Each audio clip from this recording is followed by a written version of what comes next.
Buenos días. Hoy en Ideas a Debate contamos con la participación de Alicia Mesa, interiorista de Alicia Mesa Interiorismo, Esther Sánchez Lastra, interiorista de ESL Interiorismo, Daniel Sastre, interiorista de Arquizano Interiorismo, y Claudi Martínez, doctor arquitecto y arquitecto en Criteria Arquitectos. Él dinamizará este debate. Este espacio está patrocinado por Gas Natural y GC. Hablarán sobre cuando la arquitectura y el interiorismo se convierten en espacios para el bienestar, el confort y las sensaciones. Cuando queráis. De Días a Debate, el primer punto, y si seguimos un poco el guión establecido, quería preguntaros por el valor del diseño en un establecimiento hotelero. Podéis responder por el orden que queráis e interrumpiros, y vamos quizá a hacer respuestas más cortas y que tengamos así más intervenciones. Bueno, si quieres empiezo yo. Es evidentemente fundamental el diseño en un establecimiento hotelero. Yo diría que hay dos puntos que son muy importantes. Uno es el hall de entrada, que es el primer impacto visual que percibe el cliente, y entonces siempre se puede jugar a darle pues, un efecto teatral que ya impacte sobre la persona que entra en ese establecimiento, guardando y cuidando muy bien dónde está el mostrador de entrada, que tenga fácil acceso, algún punto que llame la atención, bueno, algo que te sorprenda, ¿no? Y que ya te haga pensar que estás entrando en un sitio un poco especial. Y luego, por otra parte, está la confortabilidad de las habitaciones, que puede ser algo mucho más discreto, pero que se busca funcionalidad y confortabilidad al máximo, ¿no? Tanto pues, en comodidad de la cama, iluminación, los ruidos, el silencio, que haya pues, una doble puerta que separa del pasillo y del dormitorio, de forma que no estés totalmente aislado del exterior. Entonces, bueno, yo creo que se mezcla más el diseño del dormitorio con la funcionalidad. Perfecto. ¿Quién quiere intervenir a continuación? Como hemos visto en el debate anterior, se da bastante importancia al tema del diseño. Yo creo que los diseñadores somos responsables a la hora de hacer una traducción del mensaje que quiere hacer el empresario. Somos los responsables de transmitir ese mensaje al cliente final, que al fin y al cabo es el que va a consumir y el que va a volver y el que va a dar una buena referencia del establecimiento, ¿no? Bueno, yo estoy de acuerdo con los dos, por supuesto, pero yo pienso que al ser son lugares de paso, los hoteles nos permiten no abusar del diseño, pero poderlo utilizar mucho más que en otros espacios como residenciales. Y, por supuesto, siempre basándose en que sean, o sea, en que el pilar donde se apoya el diseño siempre tenga con anterioridad una base funcional. Y lo que hablábamos antes, bueno, lo que han estado hablando antes en la mesa redonda sobre el hotel de Marrakech, que no estaba bien iluminado. Una cosa es jugar con la iluminación, tener un diseño con lámparas, un tipo de iluminación u otra, pero siempre que la iluminación básica esté marcadas las salidas, que haya una persona mayor que siempre se encuentre suficientemente iluminados los pasos por los que anda. Yo creo que ahí es cuestión de pensar que puede existir ese tipo de público y que tendrá que tener unas instalaciones versátiles. Simplemente, o sea, si tenemos un regulador, podemos conseguir, hoy en día con la domótica, programarlo para el cliente en concreto. Bueno, ya estamos viendo desde el móvil. O sea, en un hotel exactamente igual. Si tenemos un perfil de cliente, pues adaptemos la habitación en la medida de lo posible. Tampoco se puede cambiar por completo, ¿no? Pero para algo existe la tecnología y creo que hoy en día podemos o debemos abusar, entre comillas, para mejorar este tipo de problemas, ¿no? que surgen. Sí, el tipo de público al que vaya enfocado, el lugar geográfico en el que esté ubicado el hotel, pues también es importante a la hora de pensar en el diseño y el efecto que se le quiere dar. No es lo mismo un hotel, un resort, como decían antes, un hotel urbano, o un hotel rural, o un hotel de playa, ¿no? Son distintos, quizá mismos tipos de público, con distintas situaciones, y entonces lo que tenemos que ofrecer pues se tiene que adaptar un poco a esa situación concreta, ¿no? Creo que diseñadores, arquitectos, interioristas, a veces también recibimos críticas, y creo que muchas son muy justas, por el difícil compromiso entre funcionalidad y estética. Tengo amigos ingenieros que dicen, sí, los arquitectos, los interioristas, miras muy bien los espacios y tal, pero también está el punto de vista funcional. Yo creo que muchas veces nos comentan esto con mucha razón, ¿no? ¿Realmente creéis que equilibrio que lo conseguimos o realmente Fundamental, sí. estas críticas son justas. Yo creo que unos más que otros. Sí, más que compromiso tiene que ser convivencia. Yo creo que la estética sin funcionalidad no tiene ningún sentido. Es decir, la funcionalidad es vital para poder estar a gusto y para poder trabajar y poder dormir y poder descansar, y a eso tiene que ir unido pues la estética que tenemos que darle, ¿no? Pero siempre partiendo de la funcionalidad. Pues la funcionalidad la estética sin funcionalidad yo creo que no vale absolutamente para nada. Bueno, para ser una escultura o algo que puedas ver, pero no lo puedes vivir. Sí, sí, la habitabilidad, digamos, es básico, ¿no? Que el cliente realmente... Yo creo que ese es el punto más importante, ¿no? Personalmente ahí coincidimos totalmente, o sea, no nos sirve de nada tener por ejemplo, a la hora de diseñar un espacio, cosas como qué suelo vamos a poner, ¿no? ¿Qué suelo se va a utilizar? Voy a poner un ejemplo, ¿no? Vamos a poner un pergo doméstico que va a durar si llega al mes un milagro, o vamos a poner un material que realmente aguante el tránsito que va a tener las personas que se estiman que van a pasar por allí. Lo primero siempre es funcionalidad, creo. Yo creo que es muy importante Siempre, lo que dice. siempre. Y no solo funcionalidad, sino que envejezcan bien los materiales. No solo que estén bien elegidos, funcionen y se limpie bien, sino que ese mismo espacio dentro de 5 o 10 años, un hotel es una inversión enorme, sigan teniendo un aspecto similar, parecido, o eso, hayan envejecido bien, que a veces es un material bien elegido, pero con muy mal envejecimiento, con lo cual no está bien elegido. Y sobre todo tener muy en cuenta dónde se está utilizando. Sí. O sea, esto es como hacer un mostrador de recepción con papel pintado, voy a decir. O sea, al final pues va a acabar destrozado en 2 días como no lo protejas. Incluso hay, que se nos critica mucho, hay muchas veces que se sacan materiales al mercado innovadores, y yo no sé si por falta de experiencia o por mala explicación del proveedor en sus características y tal, se utilizan y no son en sitios que no son aptos para utilizarlo. Me refiero a un mostrador hecho con determinados materiales que a lo mejor tienen coqueras, ¿no? Y que se deja una coquera vista y aquello no hay Dios que lo limpie, y al final lo que estamos transmitiendo es pues suciedad, ¿no? Así. Aunque lo limpiemos. Digamos que no hay materiales buenos ni malos, sino materiales bien usados o mal usados. Exacto, ¿no? exacto. Bien elegidos. Dependiendo del uso, no tiene nada que ver un uso comercial con un uso doméstico, o sea, absolutamente nada que ver. También aparecen materiales nuevos que realmente hacen furor, entonces estos se utilizan para todo, y con el tiempo estos materiales acaban teniendo el uso que el tiempo los pone en su sitio, ¿no? Pueden entrar en materiales que tienen muchísimo éxito, materiales nuevos, y que realmente después presentan sus problemas, ¿no? Y encima suelen conllevar una inversión alta, que al ser nuevo pagas la novedad muchas veces. Has hecho... Pagas la novedad y sobre todo pagas el que no sabes cómo va a funcionar ese material a largo plazo, porque se está empezando a colocar y te dan garantías de 10 o 15 años, pero no hay material que lleve colgado ese tiempo, con lo cual no puedes saber si realmente lo que te están ofreciendo y esas garantías se van a cumplir o no. Y lo peor es que no lo pagas tú, lo paga el cliente. Innovar y experimentar a pequeña escala primero, ¿no? Entonces quizá el hotel no sea el ideal no sea el espacio ideal para empezar a innovar y poner muchos metros de un material que pueden no funcionar. Efectivamente. Otro punto que quería que comentáramos era el tema de la experiencia personal, vuestra experiencia en la creación de ambientes o diseños que transmiten sensaciones que provoquen emociones. Este es nuestro trabajo diario, digamos, ¿no? Yo hablo, por ejemplo, pensando en los hoteles, en un espacio, cuando personalmente voy a un hotel es lo que más me llama la atención y es lo que me hace percibir si ese hotel tiene la categoría que dicen que tiene o no, y son los pasillos. Hablo de pasillos como elemento conductor muy privado, que pienso que debe de ser un espacio con un diseño que permita un silencio absoluto, que además te vas introduciendo en un pasillo que pasa una sensación de misterio, de ir con detector de presencia encendiendo luces, con algún punto efectista en alguna esquina, con un silencio absoluto, incluso con olores.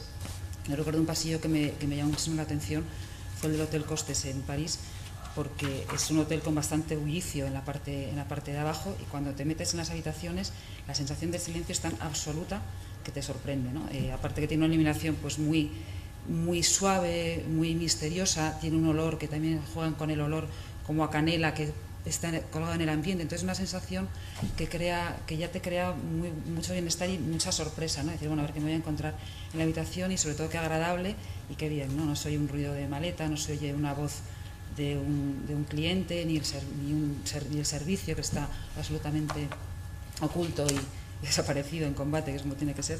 Y bueno, pues a mí es un punto que me llama mucho la atención y creo que hay que poner mucho énfasis, ¿no? Y mucho cuidado en diseñarlos. Y muchas veces se descuida. Muchísimas veces se descuida. Que sí, que es tremendo.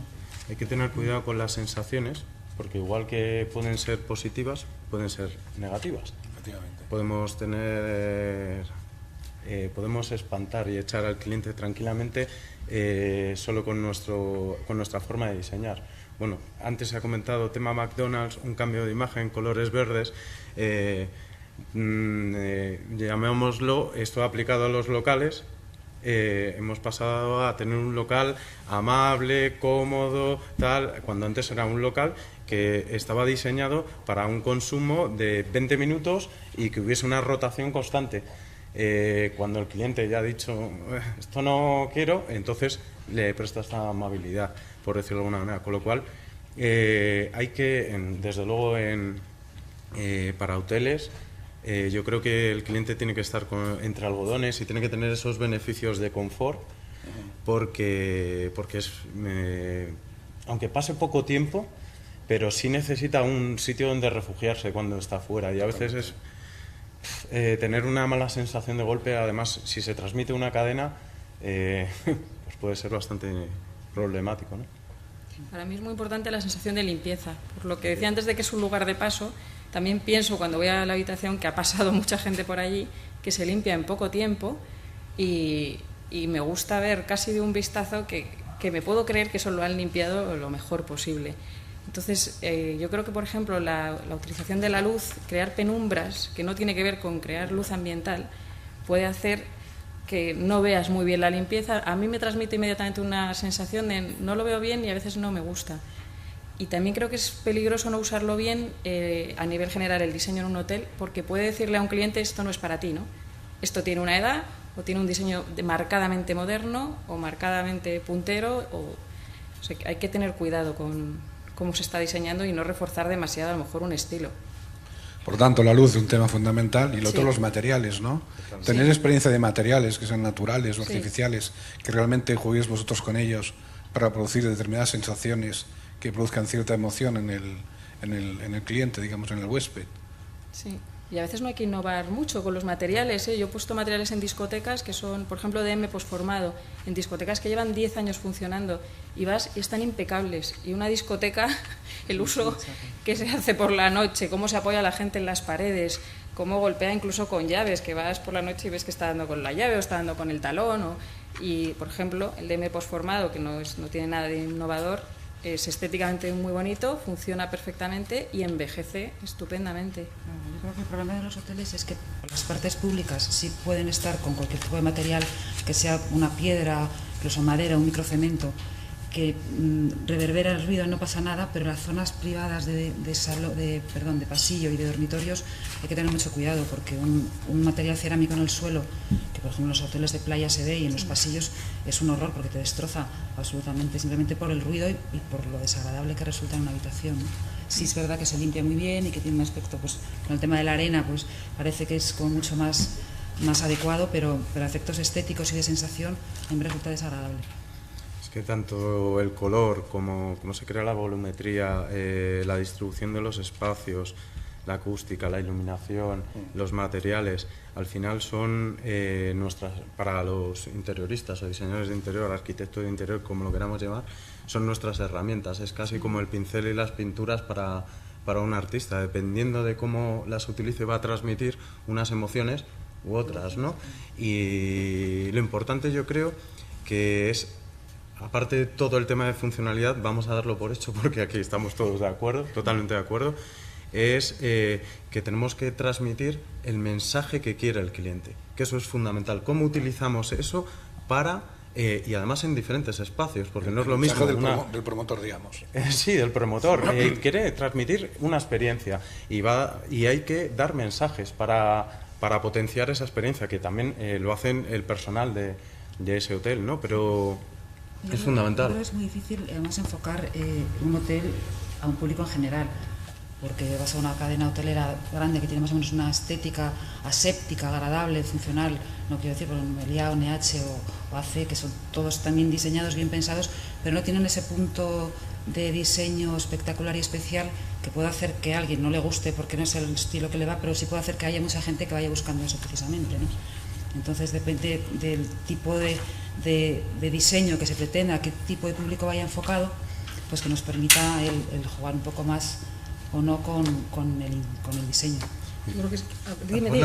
No, que digo que ahí es muy importante cómo te lleve o cómo te llegue o cómo de verdad entenderse con el promotor o con el empresario que quiere hacer ese hotel, que esa información previa esté muy clara, porque claro, si no nos confundimos, o sea, yo creo que si le haces un buen trabajo no te confundes si la información recibida es, por ejemplo, pues está acotado, ¿no?, el mercado, y lo tienes muy claro y entonces trabajas sobre eso. Nosotros lo llamamos agenda de necesidades exhaustiva. Exhaustiva. Y de hecho tenemos la manía de que si no existe esa agenda de necesidades exhaustiva, lo sentimos mucho, pero no trabajamos, porque al final se acumulan errores, malentendidos, aquello se vuelve indomable, ¿no? Claro. Y todo parte, yo siempre digo que ya no el resultado estético, pero el éxito de ese proyecto, un porcentaje altísimo, no me voy a arriesgar a decir un porcentaje, depende de esa agenda de necesidades. Sí, tener las ideas muy claras desde el principio, lo que se quiere, ese trabajo previo. Concepto, ADN de la empresa, qué quiere transmitir. Es que sin eso, ¿qué hacemos? Bueno, podemos diseñar espacios. Pero no el negocio, pero que están pidiendo. A lo mejor no estamos yendo un poco más allá, no estamos diseñando para lo que quiere ese empresario, sino a nivel genérico. Queremos un bar, pues me gusta más o menos esto, pues bueno, a ver, me gusta pues haces una réplica, pues no creo que estemos aportando nada. Es un fallo bastante frecuente en el diseño, por ejemplo, de spas, que hay un promotor que hace un viaje por Asia y después quiere montar un spa parecido, ¿no? Y el gran problema que se encuentra es que si detrás de esto no hay una idea de negocio, pues aquí lo acaban naufragando, ¿no? O sea, porque la idea de negocio es fundamental tener desde el principio. Claro. Yo no sé si entre el público, interioristas, hoteleros, arquitectos, ¿tenéis alguna pregunta? Hola, buenos días. Soy Antonio Ramos Izquierdo y, como dice Claudio, soy arquitecto. Pero, mi pregunta va un poco en el sentido de, dice, ¿cómo trabajáis vosotros cuando realizáis un proyecto para un hotel? O sea, sobre todo mi experiencia es que siempre llegáis tarde, normalmente porque el cliente no lo ha pensado. Entonces, siempre surgen problemas porque nosotros diseñamos un edificio de determinada forma y luego vosotros venís a ver qué hacéis con eso, a ver si vuestra experiencia es la misma y cómo se podrían cambiar estas cosas. Gracias. Yo creo que lo que pasa muchas veces, porque me ha podido pasar a mí, es que primero entráis vosotros los arquitectos con todas las divisiones, con todas las instalaciones, con toda la iluminación. Cuando todo eso está hecho es cuando entramos nosotros, efectivamente. O sea, yo creo que tendría que ser un trabajo conjunto desde el inicio del proyecto. Y eso, por desgracia, después por falta de tiempo, por falta de organización o por lo que sea, muchas veces no es así. Yo creo que es un error también que viene dado de pensar que somos en muchos campos competencia y no complemento. Entonces parece que si llamas al arquitecto no puede estar el interiorista de la mano, porque lo está haciendo un estudio de arquitectura y no le hace falta, o al revés, cosa que probablemente creo que va como implícito, pero es una idea general que nadie materializa. Puede que el arquitecto esté encantado de que ciertas cosas las lleve el interiorista y no tener que ocuparse él, y yo no me quiero ocupar, ni sé, ni puedo ocuparme de un tema, por ejemplo, estructural del edificio. Entonces creo que viene de ahí. Podríamos empezar todos a trabajar desde el principio, porque llegamos tarde porque nos llaman tarde, porque si no vamos seguro. Pero creo que es un poco ese como mal de fondo que hay, infundado, que ojalá desaparezca, que es que somos un complemento y creo que muy bueno. Yo creo que está desapareciendo, porque de alguna manera, no sé si gracias a la crisis o qué, estamos viendo que o nos unimos y formamos equipo y nos ponemos a hacer cada uno lo que sabemos de los zapatos, zapatero a tus zapatos, o bueno, corremos riesgo de, entre comillas, desaparecer. Es muy complejo, ¿no?, cómo está el mercado ahora mismo. Yo creo que haciendo equipo se llega muchísimo más lejos, pero sin duda. Y yo creo que esto está cambiando, o por lo menos también a lo mejor es que esa es nuestra forma de trabajo, ¿no? Y yo insisto mucho, no tenemos no hay proveedores. O sea, este señor no es proveedor, no, esta persona es parte del equipo, porque muchos de los conocimientos de esa persona nos van a servir a nosotros para muchas cosas. Por no decir, hablar de arquitectos que, bueno, aunque tengamos unos mínimos conocimientos de instalaciones, de estructuras y tal, no somos, digamos, no es nuestra especialidad, ¿no? Pues para eso está el señor arquitecto, el señor ingeniero y demás. Y después no olvidemos al cliente. Para desarrollar un proyecto, creo que lo primordial es ir de la mano del cliente en todo momento. Sí. O sea, eso podemos ser los mejores, formar el mejor equipo. Pero como no haya un liderazgo por parte del cliente trabajando de la mano, yo creo que no nos asegura el éxito del proyecto. Creo que ahorramos muchos problemas de la mano del cliente y siempre formando equipo, siempre. Yo creo que hay veces que el concepto de decorador y de interiorista se confunde un poco, por eso llegamos tarde, porque muchas veces se piensa que el decorador viene a colgar las cortinas y a poner los sofás y las alfombras, y resulta que es un trabajo previo, el del interiorista, mucho más exhaustivo y necesitamos mucho más tiempo desde los orígenes, ¿no? Yo creo que hay un poco la mezcla eso de decorador e interiorista, que antes quizá el decorador era más un personaje, eso, que se dedicaba a vestir el espacio cuando ya estaba terminado, y ahora los interioristas trabajamos desde el espacio desde el principio, ¿no?, en cuanto a acabados de materiales, iluminación, etcétera. Sí, yo también quiero decir que antes he hablado de la arquitectura de los sentidos, y realmente para que la arquitectura también llegue al tacto, que es importante, hace falta dibujar cada vez a escalas más grandes, ¿no? Es decir, hay algunos estudios que dibujan detalles a escala 1:1, y realmente entonces sí que está presente el sentido del tacto, ¿no? Entonces, claro, es muy difícil que un arquitecto empiece planeando un hotel a escala 1:500, con todo el paisaje, el jardín y todas de la forma general, que vaya dibujando después el proyecto a escala 1:50 y después detalles a 1:20 y después que en el tema de la habitación llegue a dibujar detalles a escala 1:1, ¿no? Pero desde el punto de vista del tacto hay que dibujar, digamos, las cosas a una escala pequeña para que realmente aquello tenga un contenido de diseño, ¿no? Y realmente llegues en los detalles a las personas, ¿no? Tengo una anécdota de un profesor que me decía: los arquitectos trabajan en metros, vosotros trabajáis en milímetros. Y se me quedó así grabado. Y es que realmente cuando ya llegas a cierto grado de proyectos que puedes tener ese mimo y ese detalle y ese capricho, es el milímetro, porque tú estás hablando con el carpintero de cómo quieres que funcione ese mostrador, porque las necesidades que tiene la persona que va a estar ahí, ese puesto, es así, y 10 centímetros es importante. Digo, una barra de bar o todo. ¿No? Requiere bastante detalle. Es evidente que la belleza está en los detalles. También hay una pregunta por ahí detrás. Eso que acabas de decir, bueno, yo soy Daniel Calvo, soy interiorista también, y eso que acabas de decir, lo de los milímetros y los metros, a mí me encanta un ejemplo muy, muy básico, ¿no?, que es las camas. Las camas que ponen en los hoteles, que dicen, una cama es 1,35, una cama es 1,50. Una cama nunca es 1,50. Una cama tiene más que 1,50. Tiene un cabecero que le quita unos centímetros a la pared, tiene una estructura de cama con unos encajes y con unas, yo qué sé, el edredón, por ejemplo, que acaba comiendo la mitad de la habitación, solo cuando un arquitecto ha pensado un paso de X centímetros, o sea, 50 centímetros, y no te quedan ni 25 para pasar así. O sea, esos son uno de los errores por no trabajar desde el principio, ¿no? Uh-huh.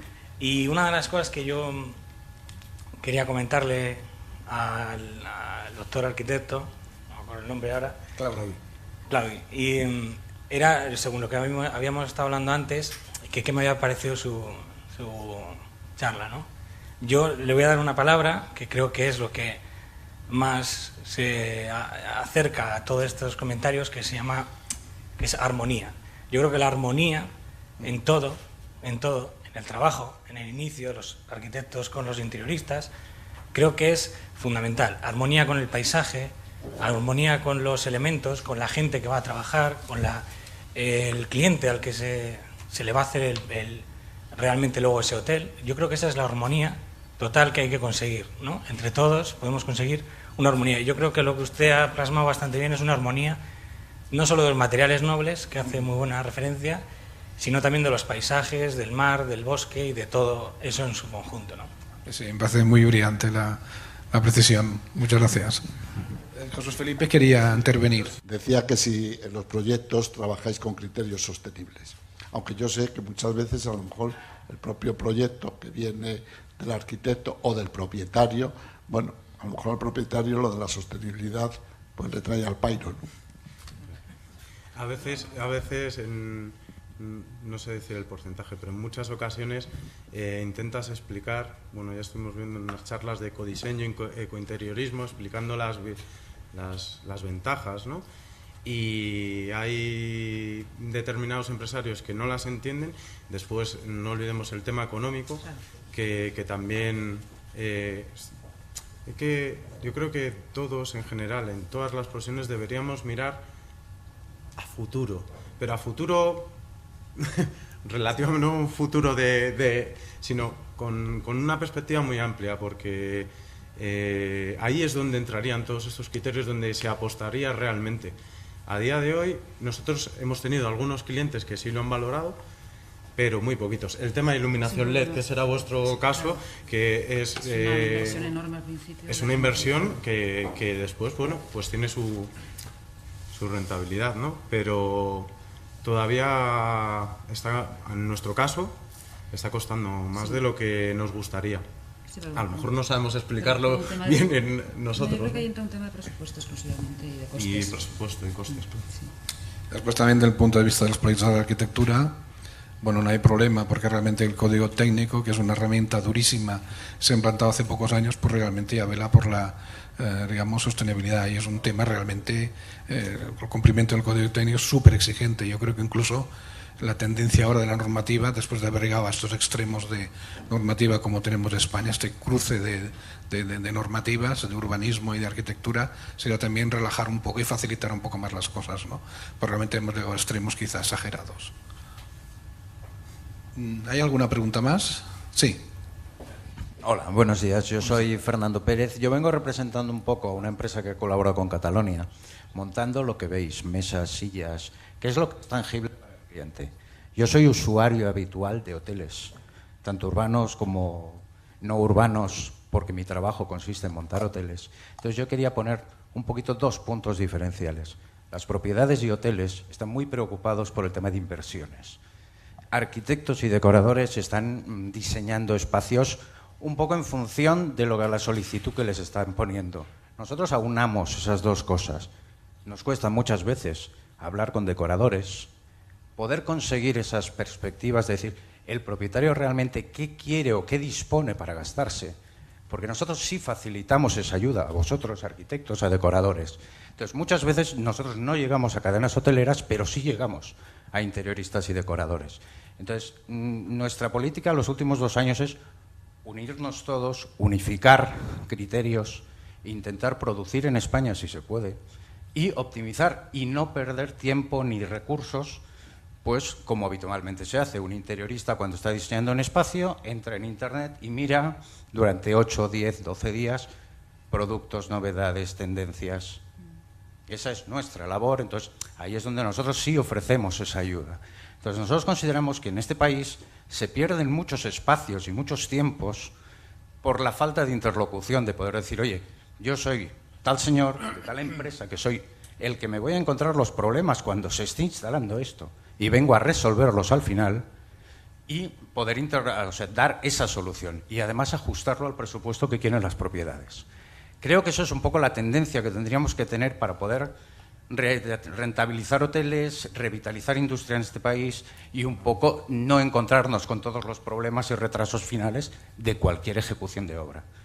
Y era un poco pues presentarme y poner esos puntos. Nuestra interlocución habitual es arquitectos, despachos de interiorismo, creadores, colaboramos con diseñadores, hacemos concursos de diseño, un poco para poder dar esa ayuda, porque nosotros convertimos esa idea en lo que realmente estamos, que es una mesa, una silla, un producto. Muy bien, yo también quería hacer un comentario que ahora se me ocurre cuando antes Alicia hablaba del confort acústico en los pasillos, ¿no? De realmente pues que no cause molestias, la diferencia entre los huéspedes, ¿no? Es un tema, ya digo, el código técnico aprieta mucho, pero el tema del confort acústico, sobre todo en restaurantes y en salas, es muy importante. Realmente es una pena que a veces estás en un restaurante, estás siguiendo si la persona las personas que están al lado pues se ponen contentas y tal, que si el vino, que si no sé qué, suben el tono y entonces prácticamente oyes excesivamente la conversación de las personas de al lado, ¿no? No es fácil, digamos, el tema del control acústico, porque lo primero que te dirá un restaurador es que en el suelo no le pongas una moqueta ni una madera, que le pongas un material que se limpie con facilidad, que es lo que hablaba Esther. Con lo cual también el tema de control acústico empezamos enseguida por el techo. Lo que pasa es que a veces el techo haces un pequeño cálculo y te das cuenta que no es suficiente, que hacen falta más cosas, ¿no? Entonces quiere decir que es un tema, digamos, a estudiar, porque realmente el tema del confort acústico, digamos, a veces lo sufrimos, ¿no? Y otro tema muy importante, por ejemplo, si el hotel tiene salas para bodas y convenciones, hay mesas, por ejemplo, de 8, de 10 personas, con los cuales tú solamente puedes estar hablando con la persona que tienes a la derecha, que es tu mujer, y con la de al lado, que te conoces. Pero el resto es imposible seguir una conversación. Es una pena no poder seguir una sola conversación en una mesa de 8. Y esto lo está impidiendo la mala acústica que solemos tener en este tipo de salas, ¿no? Entonces yo creo que ya digo, el código técnico aprieta mucho, pero yo creo que es un punto en el cual podemos mejorar todos, y también los interioristas es un tema que tienen que, digamos, que también hay que enfrentarse, ¿no? Pues digamos también la formación en este punto, tanto de arquitectos como ¿cómo se llama?, de arquitectos interioristas, es bastante liviana, ¿no? Ahora, por ejemplo, ha salido un profesor de la escuela precedente de aquí de Madrid de Arquitectura que ha publicado un tema específico de acústica para restaurantes, ¿no?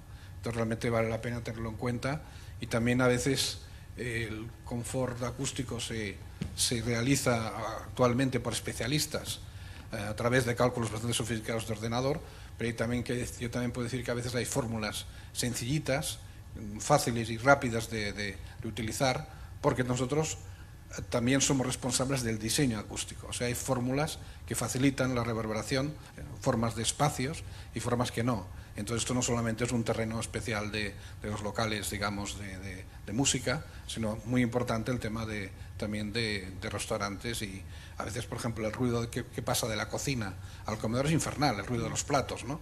Pues todo esto no puede ser, hay que cuidarlo, y esto también hay que estudiarlo. Y hay que invertir. Sí. Hay que invertir, sí.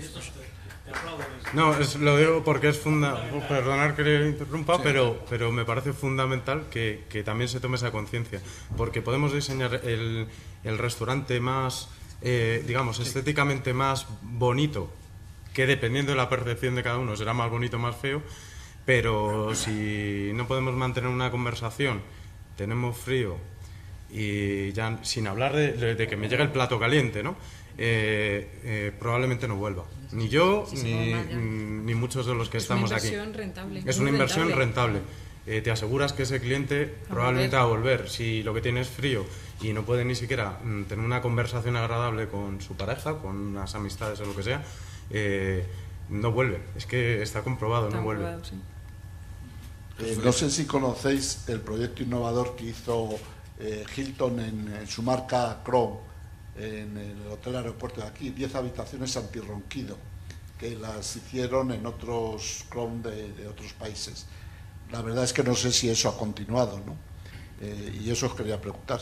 10 habitaciones, además específicamente se llamaban habitaciones antirronquido, porque habían detectado un problema de quejas de clientes por el tema de los ronquidos del vecino, ¿no? Yo creo que ahí el problema es que el propio roncador no es consciente, con lo cual nunca, nunca la vas a pedir. A mí me ofendería que... Entonces siguieron, no sé si eso es un proyecto que ha continuado, iba a llamar el otro día al hotel, se me olvidó, y no lo hicieron solo aquí en Madrid, en el Hotel del Aeropuerto, sino en distintas ciudades de Europa, donde está la marca de Sacro. Muy bien, pues si... hay una pregunta al final.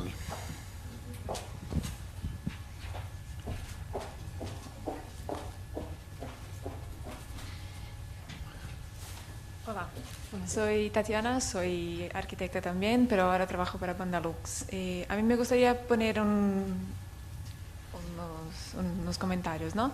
Estábamos hablando de la colaboración entre los arquitectos y los colaboradores, los proveedores, ¿no? Lo que es interesante ahora en el mercado, había comentado Alicia, ¿no?, que llega después del proyecto para colgar las cortinas. Estábamos hablando de la sostenibilidad, o sea, hoy en día todos los productos que buscan, ya que son de toda la vida, pero buscan un desempeño que va un poco más allá de lo que conocemos, ¿no? O sea, la cortina es decoración, pero también en algunos casos con la cortina adecuada puedes llegar a ahorrar 50% en gastos de ambientación del espacio. O sea, toda esta adaptación que hay de productos que ya existen en el mercado, pero que también están dispuestos a buscar este ahorro, ¿no? Por ejemplo, en el caso que estaba comentando Claudi de la sonorización de los ambientes, sí, hay recubrimientos de suelo textil vinílicos que tienen un desempeño, una facilidad de limpieza, una manutención que está muy bien y que se puede utilizar para los suelos restaurantes, y también tienen un desempeño acústico bastante interesante. Entonces yo creo que también la importancia de las industrias que se adaptan en este sentido, ¿no? La colaboración de estas dos cosas, de los proveedores, de la intención de diseño y del desempeño del material. O sea, todo eso yo creo que corre en una dirección muy, muy interesante, que va en dirección a todo eso que estamos hablando desde ahora. Es la colocación que me gustaría poner. Sí, yo creo que cada vez más hacemos los proyectos con el industrial de turno al lado, ¿no? Porque sin él no podemos vivir, ¿no? Antes tú lo comentabas. Sí, hay que formar equipo. ¿Hay alguna pregunta más? Bueno, pues si parece, ¿tú querías añadir algo? No, es que se me ha venido ahora mismo a la cabeza, y por ejemplo en proyectos de cierta envergadura, una parte de la partida presupuestaria se utiliza precisamente lo que yo decía, para hacer experimentos, ¿no? Para hacer prueba de materiales, porque hay que tener cuidado, que de cara al constructor y tal, se hace y se comprueba que ese material ha llegado bien, pues que tiene, por ejemplo, si es para un suelo, qué porcentajes tiene para que no salgan cejas y demás, es decir, el material viene correcto. Y eso es tan fácil. Lógicamente se hacen proyectos de bastante envergadura, pero se hace. O sea, hay que tener cuidado, porque hay veces que pues las máquinas fallan, las personas también fallamos, y se puede evitar. O sea, hay medios, pero hay que invertir. Sí. Siento. Bien, pues si os parece lo dejamos aquí. Muchas gracias a Esther, a Alicia y a Daniel, que seáis muy felices con vuestros proyectos y en vuestra vida. Y para vosotros, pues muchas gracias por vuestra atención. Un placer estar con vosotros y compartir vuestras experiencias y conocimientos en InTV.